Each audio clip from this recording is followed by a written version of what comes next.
Fiquei bem impressionado com o percentual, a alta nos focos de incêndio. 800% é muita coisa. Em todo o estado. E se concentra muito também no sul de Santa Catarina, na região aqui do litoral também, muitos focos. Isso porque, né, Polito, no último mês a gente teve em maio um volume de chuva muito baixo, né? Então, claro que na região do oeste, do meio oeste, do extremo oeste do estado, melhor dizendo, teve um volume um pouco maior, que a gente já mostrou aqui também, mas especialmente na região do litoral, os volumes foram bem baixos, por isso, nessas queimadas. E ontem um incêndio assustou os moradores de duas comunidades de Florianópolis. 40 homens dos bombeiros trabalharam por mais de 5 horas para combater as chamas. O clarão no alto do morro foi visto de várias cidades da Grande Florianópolis. E o incêndio era ainda mais assustador de perto. Moradores das comunidades da Mariquinha e Nova Descoberta, no maciço do Morro da Cruz, passaram a noite em claro. O incêndio em meio à vegetação começou no fim da tarde. E 3 horas depois, parecia resolvido. Por volta das 9h15, o pessoal já tinha controlado e aí 15 para as 10 voltou de novo. Começou o vento, mudou o vento para o quadrante sul e aí recomeçou o incêndio, inclusive numa proporção maior a que nós tínhamos encontrado por volta das 5h30. Os bombeiros fizeram um cerco. Enquanto algumas equipes trabalhavam na parte de baixo, outros tentavam acessar as chamas pelo alto. O problema é que, ainda assim, em alguns pontos, o caminhão-tanque ficou a 300 metros de distância. É o local que é de difícil acesso, é um local muito íngreme, não há ruas para que os caminhões consigam chegar muito próximo, tanto às residências quanto ao fogo. Então, e aí o terreno muito íngreme dificulta o caminhar por esse terreno, é o que dificulta sobremaneira a operação. Moradores auxiliaram os bombeiros. André cresceu brincando pelas trilhas do maciço do Morro da Cruz. Ele trabalhou mais de 6 horas no combate às chamas e indicando atalhos aos bombeiros. Conseguiram conter as chamas a quantos metros da residência? Mais ou menos uns 20 metros das casas, assim, né? O pessoal ficou apavorado e tem muita gente que ajudou também, né? Tem que dar parabéns para essas pessoas que ajudaram os bombeiros aí. Quer dizer, se não houvesse essa união, muitas casas teriam sido destruídas. Sim, tem que ter uma união, né? Ajudar o próximo, né? Isso que é o fundamental hoje em dia, né?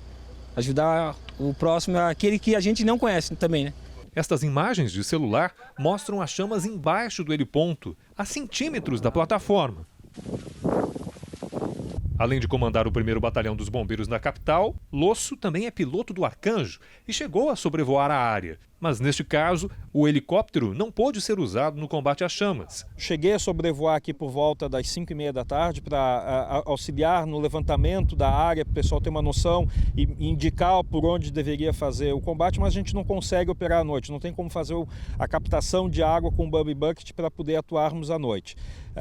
Agora nós estamos com todo o trem de socorro da Grande Florianópolis mobilizado, as viaturas que não estão aqui foram remanejadas dentro dos bairros para caso haja alguma nova ocorrência. Nós estamos trabalhando aqui já com cerca de 40 bombeiros, entre bombeiros militares e comunitários, que se apresentaram voluntariamente para poder aumentar o contingente e a gente poder fazer frente a esse incêndio.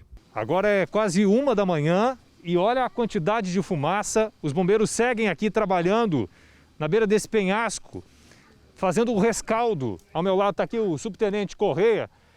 Realmente é muito íngreme. Quantos metros de mangueira vocês têm aqui para baixo? A gente está com mais de 100 metros de mangueira.